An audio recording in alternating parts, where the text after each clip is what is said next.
Hello guys, আসসালামু আলাইকুম। আপনারা সবাই কেমন আছেন? আশা করি অনেক ভালো আছেন। আল্লাহর রহমতে আমরা অনেক ভালো আছি। তো আজকে আপনাদের সাথে একটা রেসিপি শেয়ার করব, সেটা হচ্ছে এই যে পটল। তো সবাই অনেক রকমের ভাজি করে খেয়েছেন বা রান্না করে খাইছেন। তো আজকে ভিন্ন রকমের একটা পটল ভাজা দেখাবো আপনাদের।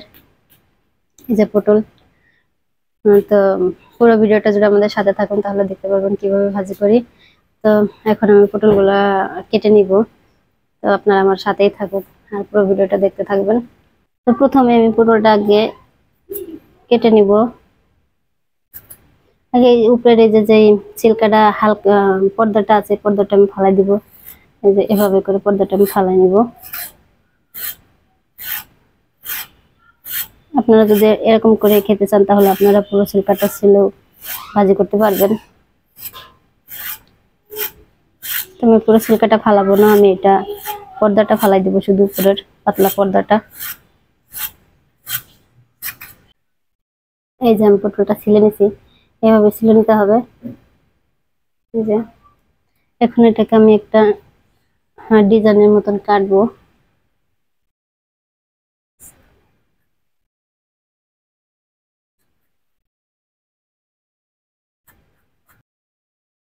এই যে সেটটা আমি এইভাবে কেটে নিচ্ছি। এখন এরকম করে আমি এই সাইডও কেটে নিব। আমি এই সাইডটাও কেটে নিচ্ছি। এই যে আমার কাটা শেষ।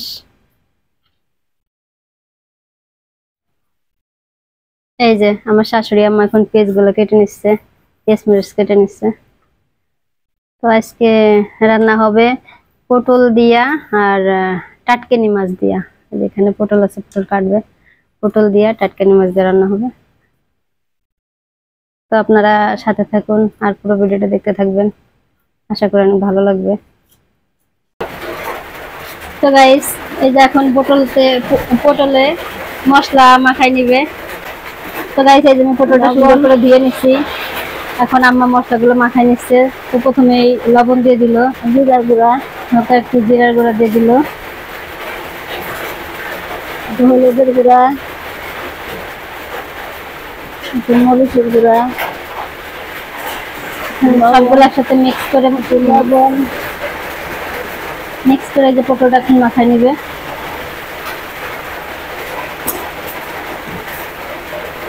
মাখায়ে একটু সময় রেখে দিলে আর কি ভালো হয়, কারণ মশলাটা পটলের ভিতরে একেবারে ঢুকে যায়।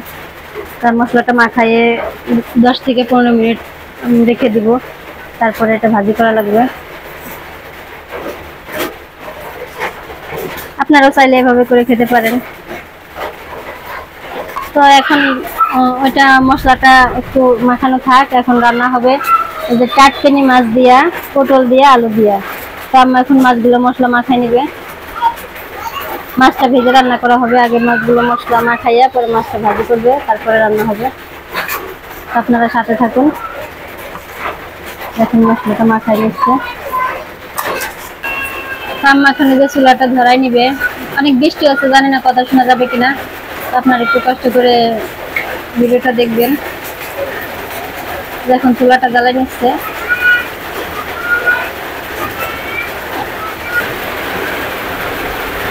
দেখুন কি পরিমাণে বৃষ্টি নামছে।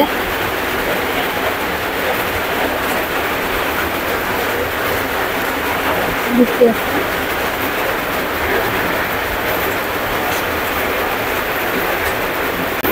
চুলাটা ধরানো হয়ে গেছে, এখন কড়াইটাও বসাই দিছে। প্রথমে মাছটা ভেজে নিবে। কড়াই গরম হয়ে গেছে, তেল দিয়ে দিবে।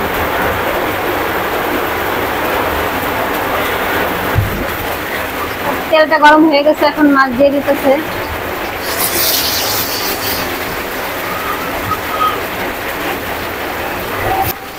মাছটা এক সাইড হয়ে গেছে, এখন উল্টাই দিতেছে।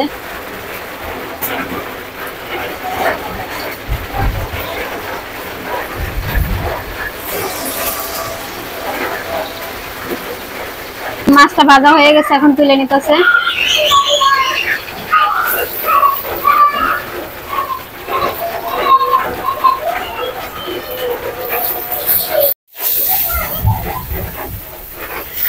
এই যে মাছটা হয়ে গেছে, মাছ ভাজা। এই যে এখন পেঁয়াজ দিয়ে দিচ্ছে, পেঁয়াজটা এখন লাল লাল করে ভেজে নেবে। এখন পটল দিয়ে দিবে, পেঁয়াজের সাথে পটল আর আলুগুলো একটু ভেজে নিবে। পটলটা ভাজা হয়ে গেছে, একটু লবণ দিয়ে দিব, একটু রসুন বাটা দিব,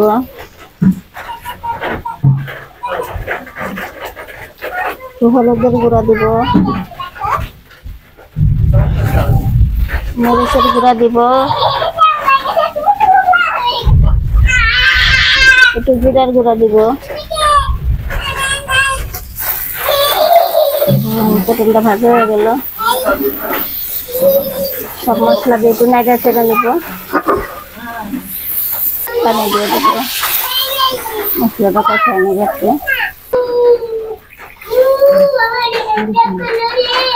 যখন ঝোলের পানি দিয়ে দিল,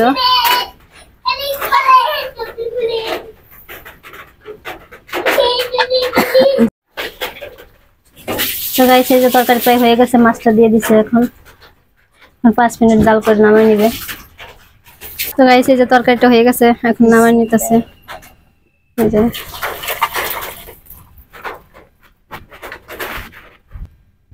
তাই যে পটলটা ভাজা হবে, কড়াইতে তেল দিয়ে দিছে, তেলটা একটু গরম হোক। তো এই যে এখন পটলটা দিয়ে দিবে। একটা পটল কিন্তু ভেঙে গেছে, ভাঙ্গাই তো খামো, ভাঙ্গাটা আমি খামো, তোমাকে খাওয়া লাগতো না। দেখছেন গাইস কেমনে ঝগড়া করে।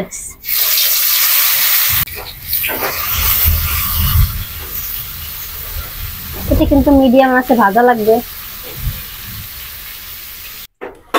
পটলটা উল্টাই দিব,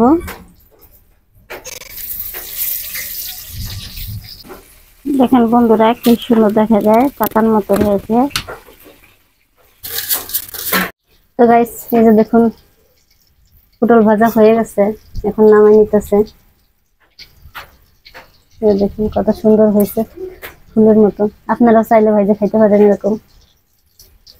একটা আমাকে এখন কষ্ট লাগলে ভাজতে। তো গাইস দেখুন এই যে পটল ভাজাটা হয়ে গেছে, দেখুন কত সুন্দর হয়েছে। আর খাইতে সমস্যা নেই, ভালো হইব, অনেক লবণীয় হয়েছে। তো আজকের ভিডিও পর্যন্তই। যদি ভিডিওটা ভালো লেগে থাকে তাহলে অবশ্যই একটা লাইক, কমেন্ট, শেয়ার। আর আমার চ্যানেলে যদি নতুন হয়ে থাকেন তাহলে অবশ্যই চ্যানেলটা সাবস্ক্রাইব করে আমাদের পাশেই থাকবেন। আর দেখা হচ্ছে পরবর্তী ভিডিওতে। ততক্ষণ পর্যন্ত ভালো থাকবেন, সুস্থ থাকবেন। আল্লাহ হাফেজ।